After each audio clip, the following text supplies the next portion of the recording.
നമസ്കാരം എല്ലാ കൂട്ടുകാർക്കും മറ്റൊരു വീഡിയോയിലേക്ക് സ്വാഗതം. ഞാൻ വിനീഷ് രോഹിണി.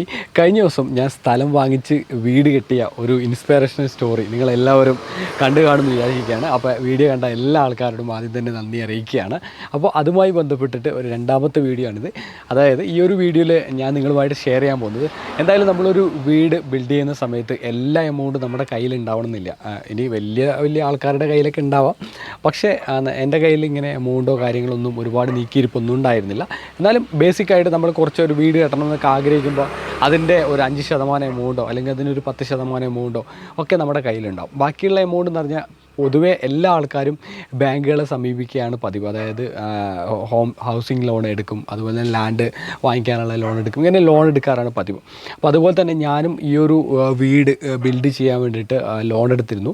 അപ്പോൾ അതിൻ്റെ കാര്യങ്ങളൊക്കെയാണ്, അതെങ്ങനെയാണ് എടുത്തത്, അത് എത്ര എമൗണ്ടാണ്, അപ്പോൾ അതിന് വേണ്ടിയിട്ട് ഞാൻ എങ്ങനെയാണ് ബാങ്കിനെ അപ്രോച്ച് ചെയ്തത്, അങ്ങനെയുള്ള കുറേ കാര്യങ്ങളൊക്കെയാണ് നിങ്ങളുമായിട്ട് ഷെയർ ചെയ്യുന്നത്. സോ നിങ്ങൾ ആദ്യമായിട്ടാണ് വീഡിയോ കാണുന്നതെങ്കിൽ ചാനൽ സബ്സ്ക്രൈബ് ചെയ്യുക.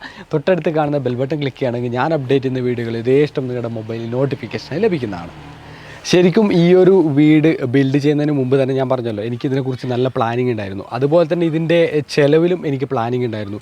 ലാൻഡിന് എത്ര കോസ്റ്റ് ആവും, അതുപോലെ തന്നെ ഈ ഒരു വീട് കെട്ടി കംപ്ലീറ്റ് ചെയ്ത് ഇതിനകത്തുള്ള ഫർണിച്ചർ കാര്യങ്ങളൊക്കെ സെറ്റ് ചെയ്ത് ഇതിൻ്റെ ഹൗസ് വാമിംഗ് അടക്കമുള്ള ടോട്ടൽ എക്സ്പെൻസ് എത്രയാവും എന്നൊരു കണക്ക്, നമ്മുടെ ഒരു എക്സ്പെക്റ്റേഷൻ ഉണ്ടല്ലോ, ആ എമൗണ്ട് ഞാൻ ക്ലിയർ ആക്കി വെച്ചിരുന്നു.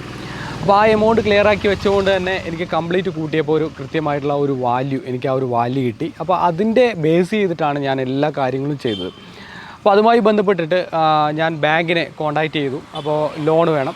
അങ്ങനെ ലോൺ എടുക്കാൻ വേണ്ടിയിട്ട് ബാങ്കിൽ പോയ സമയത്ത് അവർ എന്നോട് ചോദിച്ച രണ്ട് കാര്യങ്ങളാണ്. ഒന്ന്, നിങ്ങൾ സാലറീഡ് പേഴ്സൺ ആണോ, ഗവൺമെൻറ് എംപ്ലോയി ആണോ എന്ന് ചോദിച്ചു. അപ്പോൾ ഞാൻ പറഞ്ഞു അല്ല, ഞാനൊരു സോഫ്റ്റ്വെയർ ഡെവലപ്പറാണ്. അപ്പോൾ പറഞ്ഞു, നിങ്ങൾ ഇങ്ങനെ വർക്കാണ്, കാര്യങ്ങൾ ഇങ്ങനെ ചെയ്യാണ്, പ്രൈവറ്റ് കമ്പനിയിൽ ജോലി ചെയ്യണോ അതോ നിങ്ങൾ സ്വന്തമായി ചെയ്യണോ? അപ്പോൾ ഞാൻ പറഞ്ഞു സ്വന്തമായിട്ട് ചെയ്യാണ്. അങ്ങനെ സ്വന്തമായിട്ട് ചെയ്യുന്നുണ്ടെങ്കിൽ നിങ്ങൾ ITR ഫയൽ ചെയ്തിട്ടുണ്ടോ എന്ന് ചോദിച്ചു. അപ്പം ഞാൻ എൻ്റെ വരുമാനം എപ്പോൾ കഴിഞ്ഞ 4-5 വർഷമായിട്ട് എനിക്ക് കിട്ടുന്ന വരുമാനത്തിൻ്റെ ആ ഒരു കൃത്യമായിട്ട് ഞാനതിന് ഗവൺമെൻറ്റിന് കാണിക്കുകയും അതുപോലെ തന്നെ കൃത്യമായിട്ട് ഇൻകം ടാക്സ് കാര്യങ്ങളൊക്കെ ഫയൽ ചെയ്യുന്നുണ്ടായിരുന്നു. അപ്പോൾ അതുകൊണ്ട് തന്നെ ആ ഒരു ITR ബേസ് ചെയ്തിട്ടാണ് ഈ ഒരു ലോൺ എനിക്ക് കിട്ടിയിട്ടുള്ളത്. ബേസിക്കലി എനിക്ക് സ്വന്തമായിട്ട് വേറെ ഭൂമിയോ അല്ലെങ്കിൽ കൊളാട്രലായിട്ട് എന്തെങ്കിലും കാണിക്കാനുള്ള ഡോക്യുമെൻറ്റ്സോ അല്ലെങ്കിൽ വേറെ എന്തെങ്കിലും അസറ്റ്സുകളോ ഒന്നും ഇല്ലായിരുന്നു. അപ്പം സീറോ ആയതുകൊണ്ട് തന്നെ ഇതൊരു ലാൻഡ് വാങ്ങിച്ച് ഒരു വീട് കെട്ടുന്ന ഒരു പ്രൊജക്റ്റ് ആയതുകൊണ്ട് തന്നെ നമുക്ക് കാണിക്കാനൊന്നും ഇല്ലാത്തതുകൊണ്ട് ഇത്തരത്തിൽ ഈ ഒരു ITR ഫയലാണ് ഞാൻ സബ്മിറ്റ് ചെയ്തത്. അപ്പോൾ ITR സബ്മിറ്റ് ചെയ്തതിന് ശേഷം ഇപ്പോൾ നിങ്ങൾക്ക് എല്ലാ ആൾക്കാർക്കും എന്തെങ്കിലും സാലറി ഒക്കെ ഉണ്ടാവും. ഓൾമോസ്റ്റ് ഒരു 30-35,000 അല്ലെങ്കിൽ 40,000 റുപ്പീസൊക്കെ മന്ത്ലി സാലറി കിട്ടുന്ന വ്യക്തികളെ സംബന്ധിച്ചിടത്തോളം ഈ ഒരു 20 lakh റുപ്പീസ് എന്ന് പറയുന്നത് ITR ബേസ് ചെയ്തിട്ട് സുഖമായിട്ട് സാധിക്കുന്നതാണ്, ലോൺ ലഭിക്കുന്നതാണ്. അപ്പോൾ ഞാനും അതുപോലെ തന്നെയാണ് ഈ ഒരു ലോൺ എടുത്തത്. അപ്പം ലോൺ എടുക്കുന്നതുമായി ബന്ധപ്പെട്ടിട്ട് കുറച്ച് കാര്യങ്ങൾ നിങ്ങൾ അറിയാനുണ്ട്. അതായത് ഇതിൻ്റെ ഡോക്യുമെൻറ്റേഷൻ കാര്യങ്ങളൊക്കെ പെട്ടെന്ന് തന്നെ നടക്കും. അതായത് ഈ സ്ഥലത്തിൻ്റെ, ഇപ്പോൾ ഇതൊരു സ്ഥലം വാങ്ങിച്ച് വീട് കിട്ടുന്നതുകൊണ്ട് തന്നെ ആദ്യമായിട്ട് സ്ഥലത്തിൻ്റെ പാർട്ടിയുമായിട്ടുള്ള എഗ്രിമെൻ്റ് ആയിരുന്നു ആദ്യം ചെയ്തത്. ആ എഗ്രിമെൻറ്റ് ചെയ്തിട്ട് രജിസ്റ്റേർഡ് എഗ്രിമെൻറ്റ് ചെയ്യണം. അപ്പം അങ്ങനെ രജിസ്ട്രാറിൻ്റെ അടുത്ത് പോയി രജിസ്റ്റേർഡ് എഗ്രിമെൻറ്റ് ചെയ്തിട്ട് അത് ബാങ്കിനെ ഫസ്റ്റ് നമ്മൾ സബ്മിറ്റ് ചെയ്തു. അങ്ങനെ സബ്മിറ്റ് ചെയ്തതിന് ശേഷമാണ് ബാങ്ക് എന്ത് ചെയ്തു എന്ന് വെച്ചാൽ ഈ ഒരു എമൗണ്ടിൻ്റെ ടോട്ടൽ നമ്മൾക്ക് ലോൺ സാങ്ഷൻ ആയത് 20 lakh റുപ്പീസ് ആയിരുന്നു. ആ 20 lakh റുപ്പീസിൽ നിന്നും അതിൻ്റെ പകുതി, അതായത് ഒരു 10 lakh റുപ്പീസ് ആദ്യം തന്നെ തന്നു. അപ്പോൾ ആ 10 lakh റുപ്പീസിൻ്റെ കൂടെ തന്നെ ഞാൻ ഈ ലാൻഡ് വാങ്ങിക്കാനുള്ള ബാക്കി എമൗണ്ട് എൻ്റെ കയ്യിൽ നിന്ന് എൻ്റെ കോൺട്രിബ്യൂഷനായിട്ട് ഞാൻ അതിനകത്ത് ആഡ് ചെയ്തിട്ട് ഈ ഒരു പാർട്ടിക്ക് കൊടുക്കുകയാണ് ചെയ്തത്, ലാൻഡ് വാങ്ങിക്കാൻ. ദെൻ ആ ലാൻഡ് വാങ്ങിച്ചു. അപ്പോൾ പകുതി എമൗണ്ട് ലാൻഡിനായിട്ട് പോയി. ഇനി ബാലൻസ് പകുതി എമൗണ്ട് ആയിരുന്നു ഉണ്ടായത്. അപ്പോൾ ഞാൻ എന്ത് ചെയ്യുന്നു വെച്ചാൽ ഇത് പണി കഴിഞ്ഞതിന് ശേഷം ഇതിൻ്റെ ഫൗണ്ടേഷൻ കാര്യങ്ങളൊക്കെ എടുത്തു. അതായത് ലാൻഡ് വാങ്ങിച്ചതിന് ശേഷം ഫൗണ്ടേഷൻ കാര്യങ്ങളൊക്കെ എടുത്തിട്ട് തറ കെട്ടി. അപ്പോൾ തറ കെട്ടുന്ന സമയത്ത് തറ കെട്ടി കഴിയുമ്പോഴേക്കും ഒരു ചെറിയൊരു എമൗണ്ട് ബാങ്ക് തരികയുണ്ടായി. അങ്ങനെ ഓരോ സ്റ്റെപ്പ് ചെയ്യുന്ന സമയത്താണ് ബാങ്ക് കുറച്ച് എമൗണ്ട് ആയിട്ട്, അതായത് 2 lakh ഇങ്ങനെ വെച്ച് ബാങ്ക് നമുക്ക് തന്നത്. അങ്ങനെ കംപ്ലീറ്റ് ആയിട്ട് ഇപ്പോൾ ഈ ഒരു ഇതിൻ്റെ വാർക്ക അങ്ങനത്തെ കാര്യങ്ങളൊക്കെ കഴിഞ്ഞ് കംപ്ലീറ്റ് ഫിനിഷിങ് ആവുന്ന സമയത്ത് അവസാനം കുറച്ച് എമൗണ്ട് തരാനുണ്ട്, 1.6 lakh റുപ്പീസ് തരാനുണ്ട്. അതും ബാങ്ക് നമ്മൾക്ക് തന്നു. അപ്പോൾ മുഴുവൻ എമൗണ്ടും തന്നു കഴിഞ്ഞു. അപ്പോൾ ഇതിനിടയിൽ ഒരുപാട് എമൗണ്ട് ശരിക്കും ഈ ഒരു 20 lakh rupees കൊണ്ടൊന്നും ഈ സ്ഥലം വാങ്ങിച്ച് വീട് കിട്ടുന്നത് വെച്ചാൽ ഒരിക്കലും നടക്കുന്ന കാര്യമൊന്നുമല്ല.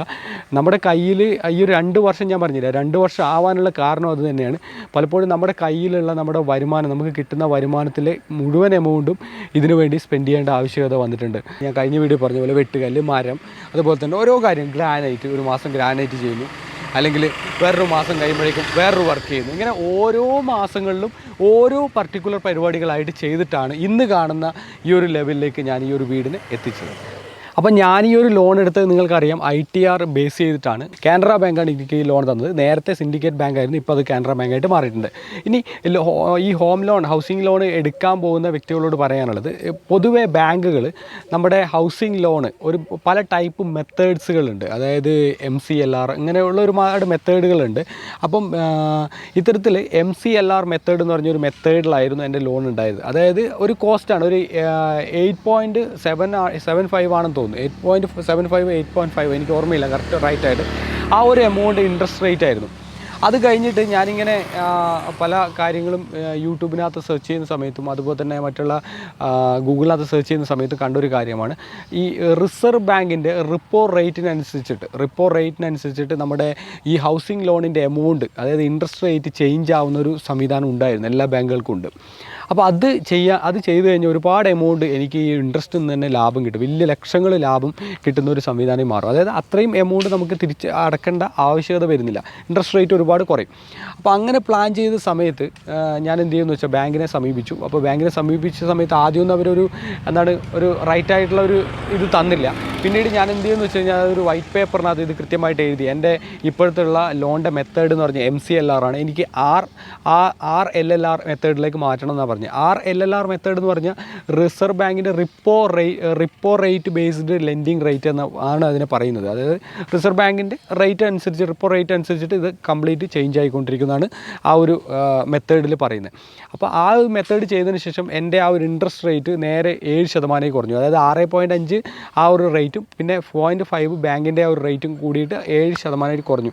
അന്നേരം നിങ്ങൾ ആലോചിക്കണം, 1.5% റേറ്റ് കുറയും, വലിയ ലക്ഷങ്ങളുടെ എമൗണ്ടാണ് നമുക്ക് അതിലൂടെ നമുക്ക് ലാഭം കിട്ടുന്നത്. സോ ലാഭം കിട്ടുന്നത് വെച്ച് കഴിഞ്ഞാൽ അത്രയും പൈസ നമ്മൾ അടയ്ക്കേണ്ട എന്നാണ് പറയുന്നത്. അപ്പോൾ അതെല്ലാവരും ശ്രദ്ധിക്കണം, നിലവിൽ ലോൺ എടുത്ത ആൾക്കാരൊക്കെ ശ്രദ്ധിക്കണം. ഇനി അങ്ങനെ ചെയ്യാൻ പോകുന്ന സമയത്ത് ബാങ്ക് മറ്റൊരു കാര്യം പരിശോധിക്കാറുണ്ട്. അവരെന്ത് ചെയ്യുമെന്ന് വെച്ചാൽ നമ്മുടെ സിബിൽ സ്കോർ ചെക്ക് ചെയ്യും. 750 മേളിൽ സിബിൽ സ്കോർ ആ അറ്റ് എ ടൈമിൽ ഇവരിത് നമ്മൾ വൈറ്റ് പേപ്പറിൽ എഴുതി കൊടുക്കുന്ന സമയത്ത് ഇവർ ചെക്ക് ചെയ്തിട്ട് ആ ഒരു സിബിൽ സ്കോർ കൂടി റൈറ്റായിട്ട് മീറ്റ് ചെയ്താൽ മാത്രമേ നമുക്ക് ആ ഒരു ലോൺ കിട്ടുള്ളൂ. പിന്നെ അതുപോലെ തന്നെ ഈ ഒരു ഹോം ലോൺ എടുക്കാൻ പോകുന്ന സമയത്ത് ഇവർ നമ്മുടെ സിബിൽ സ്കോർ ചെക്ക് ചെയ്യും, നമുക്ക് നേരത്തെ എവിടെയെങ്കിലും ലോൺ ഉണ്ടോ. നമ്മൾ ഈ ചെറിയ പിന്നെ ഇതൊക്കെ ഉണ്ടല്ലോ, അതായത് ഈ ബജാജ് ഫിൻസർവ് പോലെയുള്ള കാർഡുകൾ ഉപയോഗിച്ചിട്ട് നമ്മൾ പല സാധനങ്ങളൊക്കെ പിന്നെ ബൈ ചെയ്യും. അപ്പോൾ ഇങ്ങനെയുള്ള കുറേ സാധനങ്ങളൊക്കെ നമ്മൾ വാങ്ങിക്കുന്ന സമയത്ത് ഇതൊക്കെ ഈ നമ്മുടെ സിബിൽ റിപ്പോർട്ടിൽ കയറി വരും. അപ്പോഴേക്കും സിബിൽ സ്കോർ ചിലപ്പോൾ കുറഞ്ഞിട്ടുണ്ടാവും. അങ്ങനെയുള്ള സാഹചര്യത്തിൽ നമ്മൾ ബാങ്കിൽ ഈ ലോണിന് അപേക്ഷിച്ച് പോവുകയാണെങ്കിൽ ചിലപ്പോൾ അവർ നമുക്ക് തരണമെന്നില്ല. അപ്പോൾ അതുകൊണ്ട് തന്നെ നിങ്ങളുടെ സിബിൽ സ്കോർ റൈറ്റായിട്ട് മീറ്റ് ആവുന്ന സമയത്ത് മാത്രം എന്ത് ചെയ്യുക, ബാങ്കിനെ കോൺടാക്റ്റ് ചെയ്തിട്ട് ലോൺ എടുക്കാൻ വേണ്ടിയിട്ട് ട്രൈ ചെയ്യുക. ഇനി മറ്റൊരു കാര്യം എനിക്ക് പറയാനുള്ളത്, അതായത് നമ്മൾ ഇത്തരത്തിൽ നമ്മുടെ വീട് കെട്ടുന്ന സമയത്ത് ഏറ്റവും കൂടുതൽ എന്നോട് പഴമക്കാർ, നമ്മുടെ കുറച്ച് പ്രായമൊക്കെ ആയ ആൾക്കാർ പറയാറുണ്ടായിരുന്നു, അതായത് വീട് കെട്ടുന്ന സമയത്ത് നല്ലോണം ഒരുപാട് സൂക്ഷിച്ച് നടക്കണം, അതുപോലെ തന്നെ ഒരുപാട് കടബാധികളും പ്രശ്നങ്ങളും അതുപോലെ ഫിനാൻസ് റിലേറ്റഡ് ആയിട്ടുള്ള പ്രശ്നങ്ങൾ, അപകടങ്ങളൊക്കെ സംഭവിക്കുമെന്ന് പറഞ്ഞു. അപ്പം ഞാൻ ഇത്തരത്തിലുള്ള കാര്യങ്ങളൊന്നും വിശ്വസിക്കുന്ന ഒരാളൊന്നുമല്ല. പക്ഷേ ഞാനിതൊന്നും വിശ്വസിക്കുന്ന ആളല്ല. ഞാനിങ്ങനെ വീട് പണിയെടുത്തുകൊണ്ടിരിക്കുമ്പോൾ വലിയൊരു അപകടത്തിൽ പെടുകയുണ്ടായി. മാസങ്ങളോളം ഞാൻ കിടപ്പിലായിപ്പോയി. ആ ഒരു സ്റ്റോറിയാണ് ഞാൻ നിങ്ങൾക്ക് എന്തായാലും അടുത്തൊരു വീഡിയോയിൽ നിങ്ങളുമായിട്ട് ഷെയർ ചെയ്യാൻ പോകുന്നത്. എന്തായാലും ഈ ഒരു വീഡിയോ നിങ്ങൾക്ക് ഇഷ്ടപ്പെട്ട് കാണുമെന്ന് വിചാരിക്കുകയാണ്. ഇതുമായിട്ട് ബന്ധപ്പെട്ടിട്ട് നിങ്ങൾക്ക് എന്തെങ്കിലും സംശയം ഉണ്ടെങ്കിൽ കമൻറ്റ് ബോക്സിൽ രേഖപ്പെടുത്തുക. ഇതുപോലെ നിങ്ങളും ബാങ്കിലേക്ക് ഹൗസിംഗ് ലോണിനായി പോയ ശേഷം നിങ്ങൾക്ക് എന്താണ് നിങ്ങൾക്കുണ്ടായ ഒരു റിസൾട്ട് എന്ന് പറയുന്നത് നിങ്ങൾ ഷെയർ ചെയ്യുക. അതുപോലെ തന്നെ നിങ്ങൾ വീഡിയോ കേട്ടാൻ ശ്രമിക്കുന്ന ആൾക്കാരൊക്കെ ഷെയർ ചെയ്യുക. നിങ്ങളുടെ അഭിപ്രായങ്ങളും നിർദ്ദേശങ്ങളും എല്ലാം നിങ്ങൾ ഈ കമൻറ്റ് ബോക്സിൽ രേഖപ്പെടുത്തുക. എന്തായാലും വീഡിയോ ഇഷ്ടപ്പെട്ട് കാണുമെന്ന് വിചാരിക്കുകയാണ്. ഇഷ്ടമായ ലൈക്ക് ചെയ്യുക. മറ്റൊരു മികച്ച വീഡിയോ ആയിട്ട് നമുക്ക് നാളെ കാണാം. It's Vineesh Shoney signing off. By.